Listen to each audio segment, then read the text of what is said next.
করবো। আমি এরকম এরকম দিচ্ছি, দেখো ব্যাপারটা কি হচ্ছে, জল হয়ে গড়িয়ে পড়ে যাচ্ছে, এটা কিন্তু হোল্ড করবে না। এটা একটা মিনিমাম ডিস্টেন্স মেনটেন করতে হবে। এতটা কাছ থেকেও দিতে পারবো না, আবার এতটা দূরে থেকেও দিতে পারবো না, ঠিক আছে? একটা মিডিয়াম ডিস্টেন্স মেনটেন করতে হবে।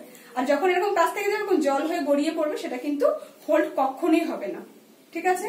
আর এটার প্রেসারটা কি থাকবে, প্রেসারটা কিন্তু একবার আমি এরকম ভাবে চেপে ধরবো না, প্রেসারটা হচ্ছে গিয়ে হাফ রাখতে হবে সবসময়, হাফ। আর 1 2 3, ঠিক আছে? 1 2 3, এটা হচ্ছে দেয়ার অভ্যাস। আর অবশ্যই যখন অ্যাডভান্স এয়ার করবে, এটার সাথে সাথে ফু দেওয়াটাও অভ্যাস করতে হবে। তুমি এটাকে দিচ্ছ, হোল্ড করছো, ফু দিচ্ছ, আর লাইনটাকে ক্লিন করছো, সেটা আমি পরে দেখাচ্ছি।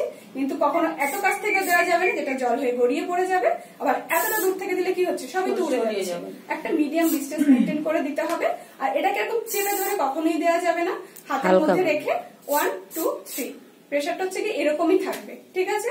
আর এটা যখন স্প্রে করবে, সাথে সাথে ফু দেওয়াটা অভ্যাস করতে হবে। আর মানে হোল্ড কি, তুমি একবারে চেপে ধরে স্প্রে দিয়ে হোল্ড কখনোই কিন্তু হবে না। 1 2 3 দেবে, ফু দেবে, সেটাকে হোল্ড করাবে, আবার দেবে, দরকার পড়লে একটা সেকশনকে তুমি 5 বার করে স্প্রে দিয়ে সেটাকে হোল্ড করো, কিন্তু কখনোই একবারে চেপে ধরে দিয়ে আমি দিয়ে দিলাম, সেটা কিন্তু কখনোই সেটা হোল্ড হবে না। এটা হচ্ছে কি টাফ ফাইট, ঠিক আছে? যে কোনো স্প্রে তুমি বারবার দিয়ে দিয়ে তারপর সেটাকে হোল্ড করাতে হবে।